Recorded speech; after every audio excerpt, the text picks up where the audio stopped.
মধ্যপ্রাচ্যে কি আবার শুরু হতে যাচ্ছে তৃতীয় বিশ্বযুদ্ধের আগুন? মাত্র কয়েক ঘন্টা ব্যবধানে যুক্তরাষ্ট্রের বিমান হামলায়, ইরানের শতাধিক ড্রোন ও ক্ষেপণাস্ত্র হামলা আর ইসরায়েলের নতুন যুদ্ধের হুমকি পুরো বিশ্বকে আরো আতঙ্কে ফেলেছে।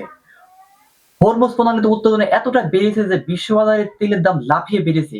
আর আন্তর্জাতিক বিশ্লেষকরা কি বলছেন? পরিস্থিতি নিয়ন্ত্রণের বাইরে চলে গেলে এর প্রভাব পড়বে পুরো বিশ্বের অর্থনীতিতে। কিন্তু আসলে কি ঘটেছে? কেন আবার সংঘর্ষের মুখে ইরান, ইসরায়েল ও যুক্তরাষ্ট্র? যুদ্ধবিরতি কি ভেঙে গেছে? আর এই সংঘাত কি সত্যি বড় আকারে যুদ্ধ রূপ নিতে পারে? আজকের এই ভিডিওটিতে আমরা জানাবো ইরান ইসরায়েল যুদ্ধে একদম সর্বশেষ আপডেট, গুরুত্বপূর্ণ ঘটনা এবং বিশ্বের সামনে তৈরি হওয়া নতুন সংকট সম্পর্কে। তাই ভিডিওটি শেষ পর্যন্ত দেখুন। আসসালামু আলাইকুম দর্শকবৃন্দ, আজকে সবচেয়ে আলোচিত আন্তর্জাতিক খবর নিয়ে হাজির হয়েছি। মধ্যপ্রাচ্যে আরো উত্তেজনা চরমে পৌঁছেছে। ইরান ইসরায়েল এবং যুক্তরাষ্ট্রকে ঘিরে নতুন করে সংঘর্ষের আশঙ্কা দেখা দিয়েছে। সাম্প্রতিক তথ্য অনুযায়ী কয়েক মাস আগে হওয়া যুদ্ধবিরতি এখন অত্যন্ত নাজুক অবস্থায় রয়েছে।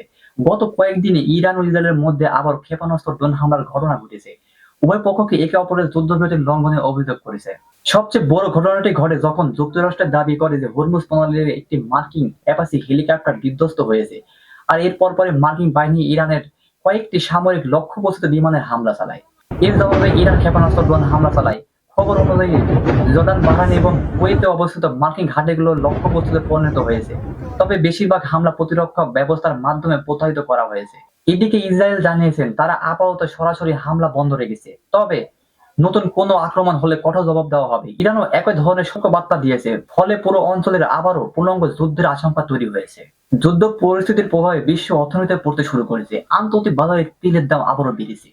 ব্রেন্ট কুইন্টালের দাম $92 উঠে গেছে বলে জানা গিয়েছে। বিনিয়োগকারীরা আশঙ্কা করছে হরমুজ প্রণালীতে অস্থিরতা বাড়লে বিশ্বব্যাপী জ্বালানিতে সংকট দেখা দিতে পারে।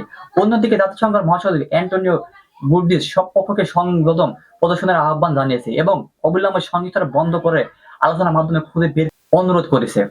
বিশ্লেষকদের মতে বর্তমান পরিস্থিতি অত্যন্ত স্পষ্টতা। একটি ছোট ভুল সিদ্ধান্ত মধ্যপ্রাচ্যকে আরো বড় সংঘাতের দিকে যেতে পারে। তাই এখন সারা বিশ্বের নজর রয়েছে তেহরান, তেল আবিব এবং ওয়াশিংটনের পরবর্তী পদক্ষেপের দিকে।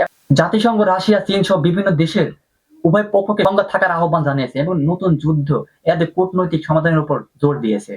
এখন পর্যন্ত এটাই ছিল ইরান যুদ্ধের সর্বশেষ আপডেট। নতুন কোনো বড় খবর এলে আপনাদের জানিয়ে দেওয়া হবে। ধন্যবাদ।